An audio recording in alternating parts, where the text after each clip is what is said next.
Hello, colleagues. Thanks to everybody who was able to attend our discussion series this week about accessibility in higher education. I know it's hard for people to make the in-person meetings. That's why we're doing these quick recaps. So please, watch through and click on some of the links that I sent to you also. So hi, I'm Mary. I'm your librarian and CTL coordinator. So this program is the continuation of the series with the put on by the CTL, the Center for Teaching and Learning, the Multicultural Center, and the Accessibilities Office. So this week, of course, we're a little heavy on the accessibilities, but the idea is always in this program series to help you be sure that you are providing the best environment for your students, your colleagues, yourself, all of us. We're all good. We all need good stuff. All right, let's quickly buzz through some of our handouts because I know I've been a teacher for a long time. I'm here in the library, and when I hear folks talking about, oh, making sure everything is accessible, I don't always feel like I know exactly what that means. So I will send you these links. You can find other links. If you have specific accessibility questions, please talk with Avery Cook. And if you just want to maybe look up some more information, go ahead and talk to me and I will look stuff up for you. All right. These are just handouts from other campuses. This is not official SCTCC policy, but I really like to have, I like to have checklists. It helps me. Whether or not you are responsible for being in charge of the building and what the building looks like, browse through here and just at the very least, it kind of gives everybody an idea of what some of our students may be having to kind of cope with just to get to class. So maybe reconsider if in meetings that you're having with students or classes, reconsider a policy of really cracking down on somebody who's 5 minutes late because yeah, they could have really been struggling to get there. And sorry, I'm trying to scroll slowly to make sure nobody gets dizzy here. Be sure that in your classroom that you have done what you need to do. So walk around your area. Do the water fountains all look okay? Do the restrooms all look okay?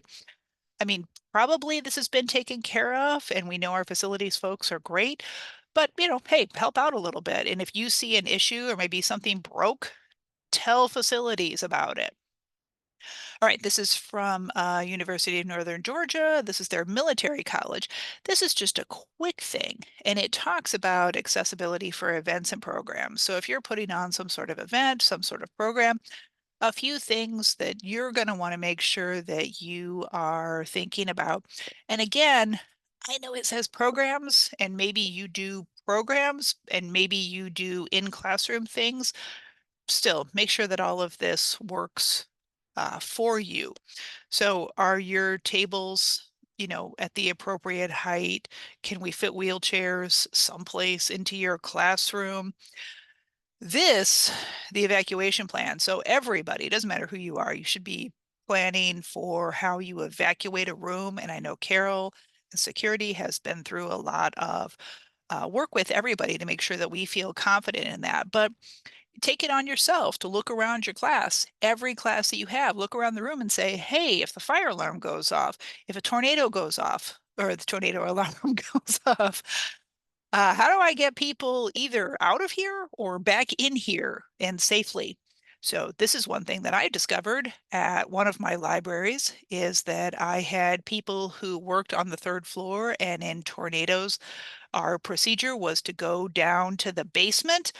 And I didn't know this until we practiced a tornado drill that I had two staff members who this never occurred to me. They weren't in wheelchairs, they could walk, but they had bad hearts and they couldn't walk down 3 flights of steps. So thankfully, we got a chance to practice that before a tornado literally did hit that same building. We were ready. We knew what to do.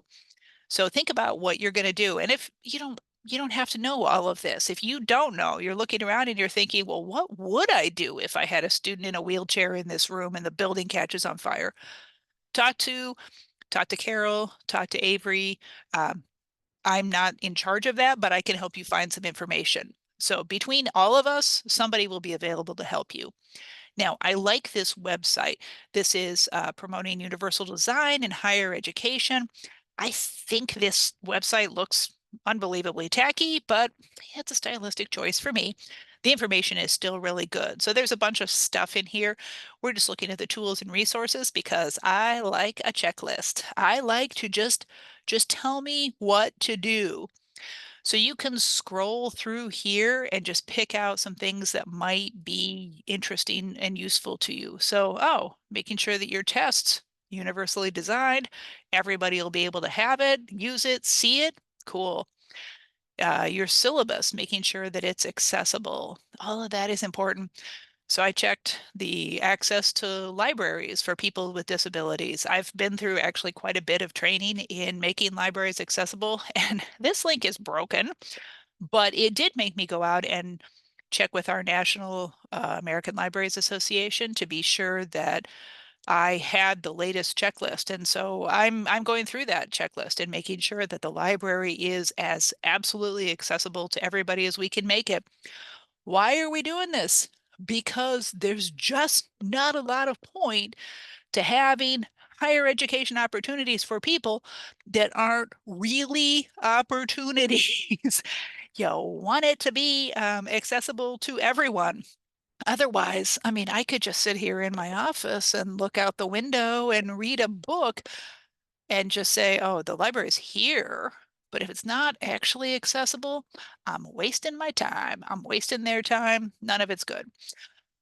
All right. Again, here's some basic accessibility, and this is for online material. So you notice that for me, I think that the text, the font on here looks a little different than what you might normally see.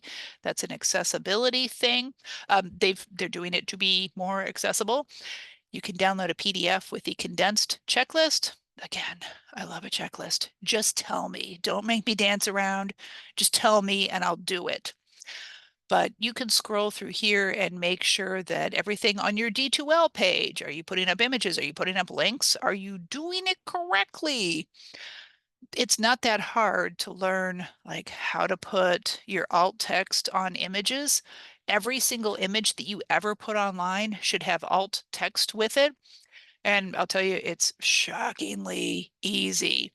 So just be sure that you remember, oh, hey, I've got an image. I'm going to do that. All right. And then blah, blah, blah, all of this captioning, making good things. Life is wonderful.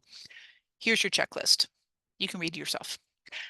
And finally, from Cornell. And again, keep in mind, these are other schools. This is not Min State. This is not SETCC telling us what to do. Like, I'm a librarian. I'm for sure not telling you what to do, but just information. So take some of this and just use it for yourself. So here is information on how to make your Microsoft Word documents accessible, your PowerPoints accessible.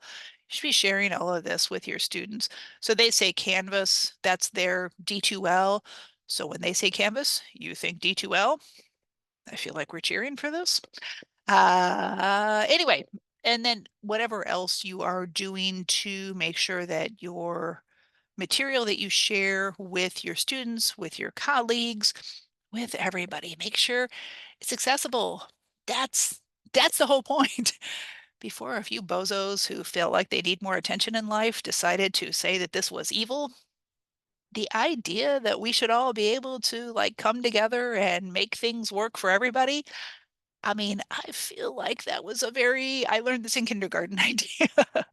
So be sure that you're feeling confident, though, that what you're doing is accessible. You don't have to figure all this out by yourself. Again, taught to Avery, taught to Carol.